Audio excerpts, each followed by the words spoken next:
One warning signal, one wrong decision, and within 30 minutes, the world could have disappeared in nuclear fire. This map shows the terrifying physical reality of modern nuclear warfare. Intercontinental ballistic missiles take exactly 30 minutes to cross the globe and strike their targets. For submarine-launched missiles fired off the coast, that warning window collapses to anywhere from 0 to 10 minutes. To prevent their arsenals from being destroyed in the ground, nuclear powers adopted a strategy called launch on warning, or launch under attack. As you can see on the map, this doctrine mandates that a country must launch its counterstrike while the enemy's missiles are still in the air. By the time the first strike hits, it strikes empty holes in the ground. If you want to understand the complex systems keeping the world safe and where they fall short, subscribe to the Global Warwatch network right now. We analyze the defense architectures that matter most.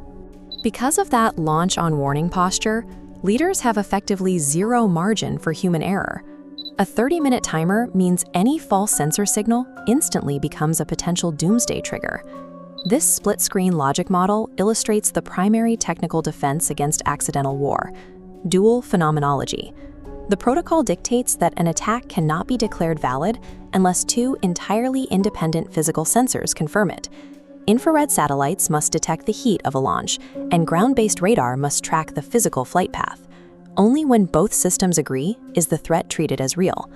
But the historical record reveals a major flaw in this logic. Despite highly redundant sensors, the architecture remains highly vulnerable to devastating anomalies. The first 5 minutes of any potential nuclear crisis rely entirely on early warning satellites in high orbits, constantly scanning the Earth for the intense infrared heat signatures of missile boosters. In September 1983, the newly deployed Soviet Oko satellite system picked up exactly that signature. The alarms blared, reporting 5 U.S. ballistic missiles in the air. The cause was a rare autumnal alignment.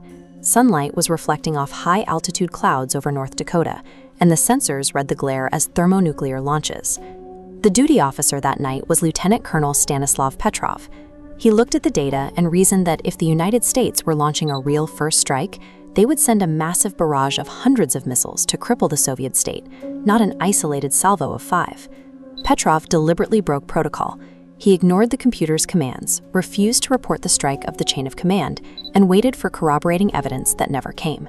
He prevented a retaliatory strike by doing nothing at all. 12 years later, in 1995, a similar error occurred. A joint U.S.-Norwegian scientific research rocket, the Black Brant 12, was launched to study the aurora borealis. The launch triggered Russia's early warning radars. For the first time in history, the nuclear briefcase was activated for President Boris Yeltsin, and forces went on high alert until operators finally confirmed the rocket was flying away from Russian territory. In both cases, the world's most advanced military sensors were successfully deceived by physical, non-military phenomena. If a threat persists past the initial 5 minutes of sensor detection, the military convenes a threat assessment conference to evaluate the data. This elevates the crisis up the chain of command. In November 1979, the North American Aerospace Defense Command, or NORAD, convened a threat assessment conference because screens showed a massive Soviet strike incoming. The cause was human error. A technician had accidentally loaded a training tape simulating a full-scale attack directly into the live morning network. Fighter jets were immediately scrambled. 7 months later, on June 3, 1980, the system escalated another false alarm. National Security Advisor Zbigniew Brzezinski was awakened at 3 a.m. to a horrifying report. 2,200 Soviet missiles were heading for the United States. The cause of this alert was a single failing 46-cent computer chip inside a communications multiplexer, generating false numbers on the displays.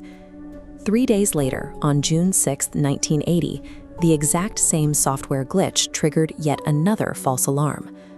Moving a threat up the chain of command is supposed to filter out mistakes, but these incidents show that the assessment phase often amplifies internal hardware and software bugs into global crises. If an attack is deemed credible, the final 10 minutes belong to the president. They are briefed and must select a preset retaliatory plan from a menu known as O-Plan 8010. These plans are physically housed inside the black briefcase that follows the commander-in-chief everywhere, the nuclear football. To authorize the strike, the president uses a small plastic card nicknamed the biscuit.